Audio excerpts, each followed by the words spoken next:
베드로전서 2장 13절부터 17절까지의 말씀을 한 절씩 교독합니다. 인간의 모든 제도를 주를 위하여 순종하되 혹은 위에 있는 왕이나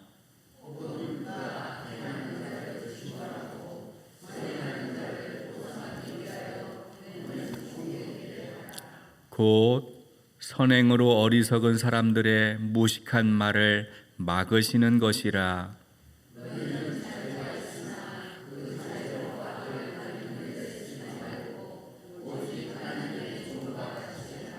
함께 읽겠습니다. 무사람을 공경하며 형제를 사랑하며 하나님을 두려워하며 왕을 존대하라. 아멘. 지난 우리 수요 예배 때 살펴보았던 본문 베드로전서 2장 11절 12절을 보면 우리 그리스도인의 정체성을 뭐라고 했습니까? 거류민 그리고 나그네. 이 두 단어가 말해주는 것은 어떤 한 장소에 영원히 사는 것이 아니라 잠시 있다가 잠시 머물다가 떠나는 사람을 말합니다. 우리 그리스도인은 세상에 영원히 살지 않습니다. 잠시 머물다가 우리의 본향인 하나님의 나라로 돌아가야 합니다. 나그네로 살아가는 그리스도인들이 이 땅에 사는 동안에 가져야 할 두 가지 원칙도 베드로는 소개했는데, 첫 번째는 영혼을 거슬러 싸우는 육체의 욕망을 제어하라라는 것이고, 두 번째는 선한 행실을 통하여 하나님께 영광 돌리라는 것이었습니다. 이제 오늘 본문에서는 이런 원리를 가지고 구체적인 삶의 자리에서 우리가 살아가는 이 생활 속에서 어떻게 이 원리를 적용하며 살아야 하는가, 그것에 대해서 가르치고 있습니다. 앞서 말씀드린 것처럼 우리는 돌아갈 본향이 있어요. 하나님의 나라가 있습니다. 우리는 이 땅에 영원히 살지 않아요. 언젠가 떠나야 합니다. 그러나 우리가 하나님의 나라, 우리의 본향으로 가기 전까지는 어디서 살아가야 합니까? 이 땅에서 살아가야 하는 거예요. 그것이 언제일지, 얼마나 길지, 짧을지 알 수가 없지만 살아있는 동안에는 어쩔 수 없이 이 땅에 살아가는 거예요. 하나님 나라의 시민권을 부여받은 영적인 신분증이 있지만 동시에 우리는 여러분의 주민등록증에 뭐라고 돼 있어요? 대한민국 시민이고 국민으로 되어 있잖아요. 이 땅을 살아가야 한다는 거예요. 그럼 이 땅에 사는 동안에 어떻게 살아가야 하는가, 이것에 대해서 오늘 베드로는 가르쳐주고 있습니다. 우리 베드로전서 2장 13절 14절 말씀, 13절 14절 말씀 함께 읽겠습니다. 인간의 모든 제도를 주를 위하여 순종하되 혹은 위에 있는 왕이나 혹은 그가 악행하는 자를 징벌하고 선행하는 자를 포상하기 위하여 보낸 총독에게 하라. 오늘 본문을 보니까 베드로가 어떻게 말합니까? 인간이 만든 모든 제도에 어떻게 하라고요? 순종하라고 했습니다. 그런데 앞에 주님을 위하여 순종하라 이렇게 말하고 있는 것이 중요하죠. 여기서 베드로가 말하고 있는 그 왕은 로마의 황제를 말할 것입니다. 베드로는 로마의 대표적인 권력자였던 황제, 그리고 황제가 도시마다 지역마다 파견했던 총독의 법을 잘 따르라 라고 말하고 있습니다. 14절을 보면 그 이유를 이렇게 말합니다. 악을 행하는 사람들에게 벌을 주고 선을 행하는 사람들에게 포상하기 위함이다 라고 밝히고 있어요. 베드로가 왜 이런 말을 했을까? 이 말씀을 묵상하면서 생각을 해봅니다. 왜 베드로가 이런 말을 했을까? 아마도 어쩌면 그 당시 흩어진 나그네로 살았던 그리스도인들 중에는 세상의 권력자가 만든 이런 제도를 왜 우리가 지켜야 하는가? 그냥 따르지 않고 그냥 우리 마음대로 살아도 되는 것 아니냐? 이렇게 말하는, 그렇게 주장하는 사람들이 있기 때문에 이런 말을 하지 않았을까 생각해 봅니다. 사실 앞에서 베드로가 우리 그리스도인의 정체성을 어떻게 말합니까? 여러분들은 택하신 족속입니다. 왕같은 제사장들입니다. 거룩한 나라입니다. 하나님의 소유된 백성입니다. 이렇게 말을 했는데 하나님의 백성인 우리가 굳이 세상의 권력자가 만든, 인간이 만든 그 제도에 왜 우리가 묶여서 살아가야 하는가? 따를 필요 없다. 그냥 우리가 잠시 이 땅에 머무는 거류민이고 나그네인데 세상의 권력이나 제도를 거부하고 그냥 우리끼리 교회 안에서, 공동체 안에서 그냥 살아가도 되는 것 아니냐라고 주장하는 사람들이 있을 수도 있어요. 종종 여러분 이단을 보면 이단들이 그런 행동을 하잖아요. 세상의 권력, 세상이 만드는 법을 다 지키지 않고 자기들만의 울타리를 만들어 놓고 자기들만의 법대로 살아가는 사람들이 있다라는 거예요. 근데 오늘 베드로는 그렇게 말하고 있지 않아요. 인간이 만든 모든 제도나 권력을 존중하고 주님을 위하여 순종하라, 이렇게 가르치고 있어요. 베드로는 무정부주의자가 아니라는 거죠. 정부를 인정하는 거예요. 황제의 권력을 인정해줘요. 그리고 순종하라고 이야기합니다. 그 이유가 무엇입니까? 오늘 베드로전서 2장 15절 말씀도 한번 읽어보겠습니다. 15절 함께 읽겠습니다. 곧 선행으로 어리석은 사람들의 무식한 말을 막으시는 것이라. 여러분, 여기에서 어리석은 사람들의 무식한 말이 무슨 말일까요? 앞에 보면 12절을 보면 선을 행하는 그리스도인들을 악행하는 자라고 비방하는 사람들의 무지가 있다는 것을 말하고 있는데 바로 그 무지를 뜻하고 있습니다. 무슨 말이냐면 그리스도인들이 사실은 세상의 법을 잘 지키고 하나님의 은혜 가운데 살아가는데 세상 사람들이 볼 때는 저 그리스도인들은 세상의 법도 지키지 않고 자기들의 방식을 고집하는 그런 사람들이다라고 평가를 받는다는 거예요. 그런데 우리는 그런 비난을 잠재우기 위해서 황제의 권력도 인정하고 황제가 만든 제도도 잘 존중하면서 각자 맡겨진 삶의 자리에서 사회적인 제도에 충실하게 살아감으로써 그들에게 비난받는 것을 잠재워야 할 우리의 의무가 있다라는 것이죠. 물론 여기서 베드로가 말하는 순종은 맹목적인 복종을 말하는 것이 아니에요. 무조건적인 순종을 말하는 것이 아닙니다. 하나님 나라의 가치를 붙들고 세상에 살아가면서 하나님의 뜻을 실천하면서도 믿지 않는 사람들에게 하나님은 살아계시고 우리가 때로는 억울하고 답답하고 때로는 희생하지만 그럼에도 불구하고 하나님은 여전히 우리와 함께 하심을 그들이 세상의 법을 지킴으로써 보여줘야 한다는 거예요. 하나님을 인정할 수 있도록, 그들도 하나님을 믿을 수 있도록 적극적인 삶을 살도록 베드로는 가르치고 있는 것입니다. 그래서 베드로는 우리 그리스도인의 신분이 황제나 총독의 지배를 받는 종은 아니지만 자유인이라는 사실을 강조하고 있습니다. 우리는 자유인이라는 거예요. 베드로전서 2장 16절 말씀이죠. 16절 말씀 함께 읽겠습니다. 너희는 자유가 있으나 그 자유로 악을 가리는 데 쓰지 말고 오직 하나님의 종과 같이 하라. 비록 우리 그리스도인들이 세상에서 인간이 만들어 놓은 제도를 따르고 있지만 그것은 사람의 종이기 때문에 그것을 지키는 것이 아니고 자유이기 때문에 그 자유 안에서 악을 행하기는 것이 아니라 선을 행하기 위하여 우리가 그 제도 안에 살아간다는 것을 말하고 있습니다. 그래서 베드로는 자유를 가지고 악을 가리기 위하여 쓰지 말고 하나님의 종과 같이 하라, 이렇게 말하고 있습니다. 여러분, 여기에서 악을 가리다라는 이 말은 악을 덮개로 쓰지 말라라는 뜻인데 우리에게 부여된 자유를 가지고 악한 일을 위하여 사용해서는 안 된다는 거예요. 왜냐하면 우리는 누구를 섬기는 종이에요? 하나님을 섬기는 종이라는 거예요. 여러분, 하나님의 종이 무슨 뜻입니까? 천지를 창조하시고 만물을 다스리고 주관하시는 그 하나님을 섬기는 그분의 종이 되었다는 뜻이잖아요. 하나님의 종은 부끄러운 것이 아니에요. 영광스러운 신분입니다. 이 영광스러운 신분을 받은 우리가 하나님의 종답게 하나님이 주신 자유를 가지고 선한 일을 위하여 살아가야 한다는 거예요. 나는 자유인이니까 나 마음대로 할 수 있다, 누구도 나를 막을 수 없다라는 태도는 베드로가 앞에서 언급했던 원칙, 첫 번째 원칙이죠. 영혼을 거슬러서 싸우는 육체의 정욕을 제어하지 못하게 합니다. 자기 마음대로 하는 것은 그것은 방종이지 참된 자유가 아니라는 거예요. 그렇게 하는 사람은 결국 육신의 정욕을 따르는 죄의 종이 되게 되는 것이죠. 베드로는 그래서 하나님이 주시는 자유를 가지고 악을 위해 쓰지 말고 하나님의 종답게 선을 위하여 살아가라 라고 우리에게 가르쳐주고 있습니다.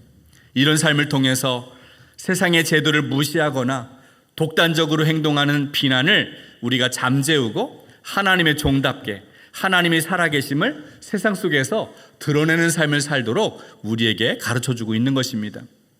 여러분, 그렇다면 우리 그리스도인의 순종이 언제 어디서나 모든 상황에서 무조건 그렇게 순종하라는 뜻이겠습니까? 물론 묵묵히 선을 행하고 순종해야 할 때도 있겠지만 때로는 하나님의 뜻을 위하여 정말 선을 위하여 때로는 그 제도를 법을 거부하고 불복종해야 할 때도 있다는 사실을 우리는 알아야 합니다. 어떻게 우리가 그것을 구분할 수 있습니까? 앞에서 베드로가 제시했던 첫 번째 원칙을 한번 다시 생각해 보십시오. 우리는 영혼을 거슬러 싸우는 육체의 정욕을 제어해야 합니다. 그러려면 하나님의 뜻이 무엇인지를 항상 분별하면서 살아가야 돼요. 하나님의 뜻이 무엇인가를 분별하는 삶은 하나님이 기뻐하시는 것이 무엇인지를 깨닫는 데 있습니다. 인간이 만들어 놓은 모든 제도가 그냥 무조건적으로 절대적으로 복종하는 것이 아니라 이것이 만약 하나님의 말씀에 하나님의 뜻에 반대하고 있고 오히려 우리를 육체의 정욕을 따르게 하거나 불의를 조장하게 한다면 우리는 그것을 마땅히 거부해야 한다는 거예요. 우리의 순종이 하나님께 영광을 돌리고 하나님의 뜻을 이루는 데만 우리의 순종이 정당성을 가질 수 있어요. 마지막으로 베드로는 순종의 대상을 언급하고 있는데 우리 베드로전서 2장 17절 말씀도 한번 읽어보겠습니다. 17절 함께 읽겠습니다. 무사람을 공경하며 형제를 사랑하며 하나님을 두려워하며 왕을 존대하라. 여기에 보니까 순종의 대상이 쭉 나열되어 있습니다. 복잡한 구조이기 때문에 오해할 소지가 있습니다. 먼저 소개한 대상이 무사람, 모든 사람이고 그 다음에 형제, 하나님, 그리고 왕 이런 순서로 나열이 되어 있는데 이것을 자칫 잘못 이해하면 왕에게도 순종을 해야 하니까 존대해야 하니까 하나님이 세운 사람이므로 왕에게도 순종해야 하고 세상의 법에도 질서를 지켜야 한다 그렇게 잘못 이해할 수도 있습니다. 근데 이것은 베드로가 당시 편지를 쓸 때 사용했던 교차 대꾸법을 사용하고 있다고 합니다. 당시 편지를 읽었던 사람들은 당시에는 이런 문학 기법이 유행을 했기 때문에 잘 이해할 수 있었다고 해요. 여기에서 보면은 가운데 있는 하나님을 두려워하고 형제를 사랑하라 이 말이 가장 중요한 표현이고 그리고 그 옆에 있는 앞에 있는 내용 또 뒤에 있는 내용이 이렇게 그 핵심으로부터 파생되는 내용입니다. 그러니까 가운데 두 가지가 중요하고 그 앞뒤로 둘러싸고 있는 내용이 그 다음 중요한 내용이라는 것이 바로 이 문학 기법의 기법이라는 거죠. 당시 편지를 읽는 사람들은 이런 기법에 익숙했다고 합니다. 여기서 주목할 사실은 베드로가 모든 사람과 왕을 동일한 존재에 동일한 위치에 놓고 그 두 거를 존중하라고 명령하고 있다는 거예요. 여러분 사실 당시의 황제가 어떤 사람입니까? 사람의 목숨을 죽일 수도 있고 살릴 수도 있는 절대 권한이 있는 신의 아들로 불렸던 사람이 바로 황제였는데 베드로는 모든 사람과 황제를 동일한 위치에 놓고 그들에게 존대하라 이렇게 말하고 있다는 거예요. 단순하게 황제의 명령에 복종하는 것이 아니라 모든 사람, 어떤 사람이든 황제든 하나님이 창조한 모든 사람이 동등한 위치에 있다라고 받아들이고 있다는 것이죠. 여기에 말하는 모든 사람은 일반 시민도 있을 뿐만 아니라 기본권조차 인정받지 못했던 여성이나 노예, 이방인들도 포함되어 있습니다. 당시 로마 제국이 철저한 계급사회였잖아요. 그런데 바울은 황제나 모든 사람이나 여자나 남자나 종이나 자유인이나 모든 사람이 똑같은 수준에서 존중받아야 할 대상이라고 말해주고 있다라는 거예요. 베드로의 이런 권면은 예수님이 말씀하신 세 계명, 서로 사랑하라라는 말씀을 다시 우리가 생각하게 합니다. 우리 요한복음 13장 34절 35절 말씀 한번 같이 읽어보겠습니다. 34절 35절 함께 읽겠습니다. 새 계명을 너희에게 주노니 서로 사랑하라. 내가 너희를 사랑한 것 같이 너희도 서로 사랑하라. 너희가 서로 사랑하면 이로써 모든 사람이 너희가 내 제자인 줄 알리라. 아멘. 여러분, 여기에서 예수님이 이 말씀을 하실 때 너희 서로 사랑하라 이 말씀하실 때 먼저 어떤 일을 하셨죠? 제자들의 발을 씻어주셨어요. 세족식을 했습니다. 여러분, 베드로가 예수님을 3번이나 모른다고 부정할 것을 다 아시면서도 그의 발을 깨끗하게 닦아주시는 거예요. 그리고 그를 위하여 자기의 생명을 내어주셨습니다. 이것이 예수님이 제자들에게 보여주신 사랑인데, 바로 내가 너희들에게 보여준 이 사랑과 같이 너희들로 서로 사랑해야 한다라고 가르쳐 주시고 있습니다. 여러분, 예수님의 사랑은 어떤 사랑입니까? 예수님 말씀하신 이 세 계명, 서로 사랑하는 것은 어떤 사랑이에요? 신분을 넘어서고 계급을 초월해서 남자, 여자, 자유인, 이방인 모든 차이를 뛰어넘어서 서로 사랑하는 사랑이었다는 것입니다. 여러분, 오늘 본문을 요약하면 베드로가 강조하는 내용이 무엇입니까? 우리는 지금도 이 땅에 살아가고 있지만 하나님에 의해서 신령한 집으로 지어지고 있는 중에 있어요. 하나님이 우리를 신령한 집으로 지어갈 때에 우리는 우리의 몸이 이 땅에 속한 존재로 살아가고 있습니다. 그래서 이 땅에 살아갈 때 우리는 어떻게 살아가야 합니까? 먼저 하나님을 두려워하고, 그리고 형제를 사랑하고, 모든 사람을 존중하고, 인간이 만들어 놓은 제도이지만 거기에 존중하며 따르는 삶을 살아가야 한다는 거예요. 물론 지금 우리가 살고 있는 세상에는 황제가 없죠. 총독이 없어요.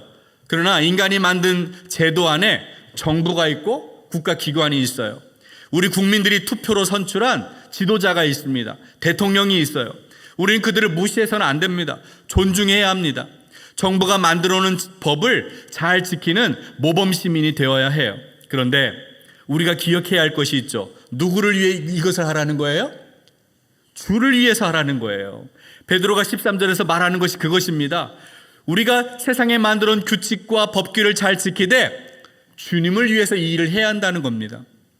무조건적인 순종이 아니라, 절대적인 복종이 아니라 하나님이 기뻐하시는 일인가를 잘 분별하여서 순종을 해야 한다는 것입니다.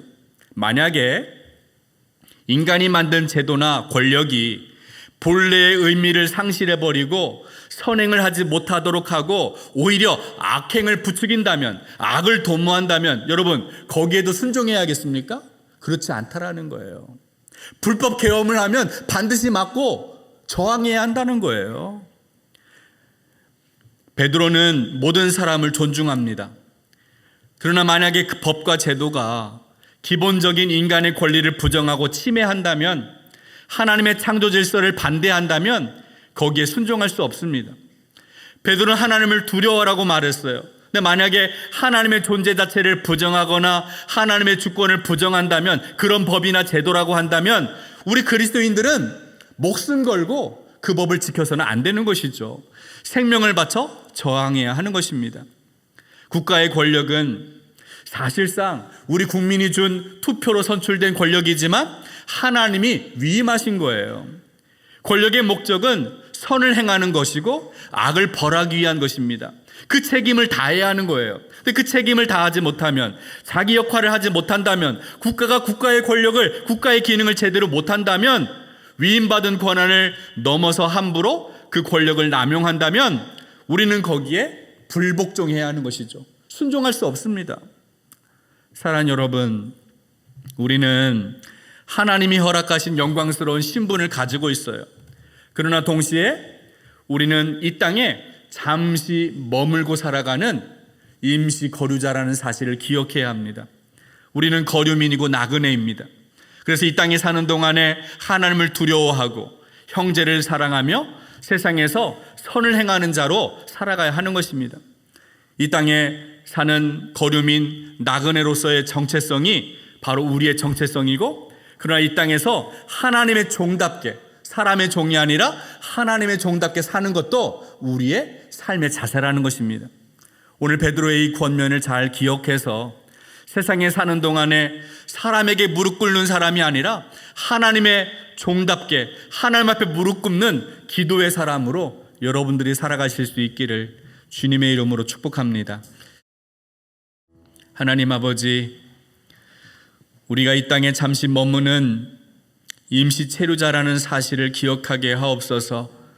이 땅에 사는 동안에 하나님을 두려워하게 하시고 주변에 있는 이웃과 형제를 사랑하며 맡겨진 사명을 감당하는 선한 일꾼 되게 하여 주옵소서.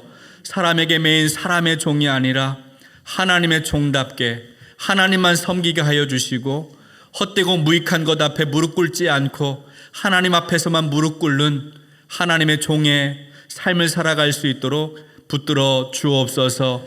이제는 우리 주 예수 그리스도의 크신 은혜와 하나님의 놀라우신 사랑과 성령의 감화감동 충만하신 역사가 이 땅에 잠시 머무는 하나님의 종으로 살아가기로 다짐하는 우리 목포중앙교회 모든 성도 위에 지금부터 영원토록 함께하여 주시기를 간절히 축원하옵나이다. 아멘.